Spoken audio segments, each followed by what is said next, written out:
Hello guys and welcome back to the channel, and I'm here to talk about a very good sports weekend for me compared to last week. Wow. First of all, the Golden Knights won. Good for us. 13 points. A good win. I think it was 3-0 over the Hurricanes, so it's good to finally separate ourselves from the bottom of the Pacific Division a little bit. It hasn't been that great of a start this year, but then again, last year was a very miraculous season. But it started this morning with Everton picking up 3 points against Brighton and Hove Albion. I completely forgot who Everton faced this morning. And it was a very comprehensive 3-1 victory. Basically, the way that Everton should be winning these games against teams like Brighton. And really, it's been said a lot, but compared to what we saw last season, what Marco Silva has done with this club and with this squad is just leaps and bounds. It's night and day compared to what happened with Sam Allardyce. I like that the starting lineup was unchanged. There might have been a thought of maybe putting in Yerry Mina for Kurt Zouma, because Zuma is going to be ineligible to play next week against Chelsea.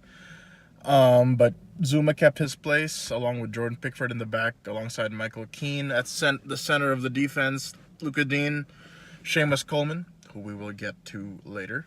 The continued midfield pairing of Idrissa Gueye and Andre Gomez has been improving week after week, and I'd like to see more of that, please.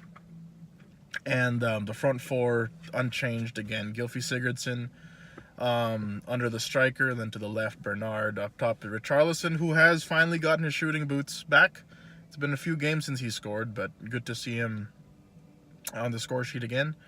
And Walcott started on the right. There was some thought as well with regards to starting Ademola Lookman, because Walcott's form hasn't exactly been the best in recent weeks, but you know, he was livelier today, but no real end product again. But I guess it's nice to see that Marco Silva is persisting with a guy and showing his trust in someone like Walcott, but also with the knowledge that people like Ademola Lookman are pushing both him and Bernard for starting spots. But to the goals, first of all, a great first goal off a counterattack off of a Brighton corner, and it's usually Everton that concedes the goal after our own corner. It was nice to see the tables turned, and good run by Gylfi Sigurdsson down the left. I didn't know he had that much pace in him, but he bombed it forward, drifted to the center, played Bernard out wide in a give and go, back to Sigurdsson. Beautifully placed ball, perfectly weighted ball to Richarlison, who just smashed it with his left foot across the face of goal and went in the back of the net. No chance for the goalkeeper to get. Everton, the only bad part I could see is that, well, Everton conceded the goal off of a set piece of Brighton, and I noticed every time Everton concedes a goal, it takes the guys a while to kind of get back in the rhythm. Like against Arsenal, if you go back to the Arsenal game, once the goals went in that we conceded, it took us maybe about a good 20 minutes before we finally got a rhythm again. And the same thing happened here. It took them a while to kind of get going again, and we were just kind of limping into halftime, trying to hold on. But once the second half started and Marco Silva had his talk, great energy from the guys to come out and just put pressure on Brighton and just completely outclass them. The second goal, wow, Seamus Coleman, he hasn't had the best of starts this year. He really hasn't. But to see him finally put a shot on target, low, with pace, powerful, right past the keeper in the bottom corner. Good to see him finally get on the scoreboard, and he does have a knack of going completely crazy when celebrating. I loved what he did, cupping his ears to the Gladys Street. And you know, there have been people who have been knocking his performances, and I think it's fair, because he hasn't exactly been up to speed this season, but today was a great performance. Showed that if he keeps this up, the old Seamus Coleman could finally be coming back, and we have another threat down the right. And for the third goal, Beautiful touches by Richarlison to go around the defender after a misplaced pass. Went around the defender, went around the keeper, put it in the back of the net. Finally, the goal-scoring instincts are there. And onwards and upwards, long may it continue. But next week, Chelsea, tough game. We won't have Kurt Zouma because he isn't on loan. We will see the debut of Yeremina, and basically just gives Marco Silva more questions. And I think it's a good problem to have, that we finally have some squad depth, and might be good for someone like Zuma to have someone like Yeremina behind him, and the competition for places is getting more intense.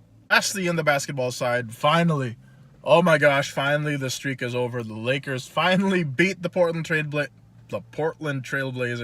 114-110, and it's been a crazy week.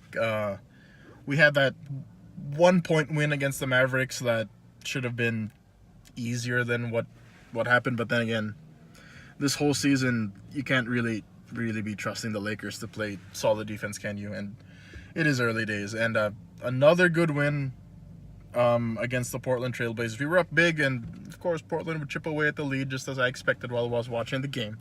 But let's be honest, these had to be wins for someone like Luke Walton. I mean, no matter what the stance is for the report that came out with regards to Magic Johnson's meeting, these had to be wins. It's better to be 4-5 than to be 2-7. My thoughts on the whole meeting is, I don't think it's Luke Walton's fault. I don't think that he should be harshly judged on how the team has started, because first of all, the plans were derailed due to the suspensions. No one expected, someone like Ingram to pick up a suspension, and Rondo was also out, and that derailed everything, and it's hard to get pieces moving together. Luke Walton is also figuring out lineups. Again, the suspension didn't help, but lineups are still being figured out with regards to what works best around LeBron, what works best when LeBron is on the bench. But I do give this against Luke Walton because he has to figure out something consistent soon. I think we're seeing signs of that happening now. It's a good thing that he's benched Contavious Caldwell-Pope. First Josh Hart and then Brandon Ingram. If he can finally find which works among those two, that would work well, very well. He has to shore up defensive rotations. There are too many. Say what you want about not having a shot blocking center when McGee sits down, and I think it will be solved with Marcus Camby, rumored to come. But in terms of defensive rotations, this is just something that has to be drilled. Work on it each and every time in practice, and then finally it becomes habit. And I don't think these Lakers have it, at least the people on the team as a group, have it in them yet, or instinctively know their rotations. And there are a lot of wide open threes given up on a nightly basis, and it should be shored up soon. If the Lakers can keep getting wins as long as this improves, because that's the thing. Patience works with progress. If there is progress shown with how the Lakers have prepared and the Lakers play, then things will be fine with Luke Walton. But like I said, it is very early days. The Heat didn't really get going until maybe after 20 games when LeBron first went there. It's less than 10 games so far, but there is progress. First of all, in the offensive department, a lot went on about the Lakers' lack of shooters, but the Lakers have shown they can score. Now it's in the defensive end. If the Lakers can continue getting wins, maybe not give up so many points on a nightly basis, then things will improve. And as long as the Lakers keep getting wins, and things will be okay. I'm telling you, they'll be okay. One last thing that really goes against Luke Walton's preparations, especially this early in the season, is that he has basically had no roster continuity in the 3 years this is his third season, but each of the 3 seasons so far, there has been no real roster continuity. The first year was basically the team with D'Angelo Russell, Jordan Clarkson, Larry Nance, that lineup. And then everything turned over basically the first offseason that Magic Johnson and Rob Pelinka joined. It transformed into a team led finally by Lonzo Ball, and then new pieces in like Kyle Kuzma, Josh Hart, and that became the core. Now, a new team is basically being fielded out with the same young guys from last season, same really 4 or 5 core pieces, but a lot of the lineup around them changed. LeBron James, the biggest one. And then you bring in veterans like Lance Stevenson, Lonzo Ball, McGee, and all that stuff. McGee has been very excellent, by the way. But 3 years, 3 seasons, 3 completely drastic changes each offseason. So it hasn't been easy for Luke. And, you know, as much as me emotionally, I'd want the Lakers to be, you know, with more wins at this time of year. The fact is that we don't. And we've been in all of these games as it's been stressed a lot. And like I've been saying, if there is progress, which leads to more wins, Luke will be fine. So no reason to panic yet. If by after Christmas we're in a worse position now than we are, then if after Christmas we are worse than that we are now, then fine. I'll probably start joining the gang calling for Luke's head. But as of now, I think we'll be fine. So that's it. And let me know your thoughts on my thoughts. Leave a comment down below, like, share, and subscribe, all that good stuff. And I'll see you next time.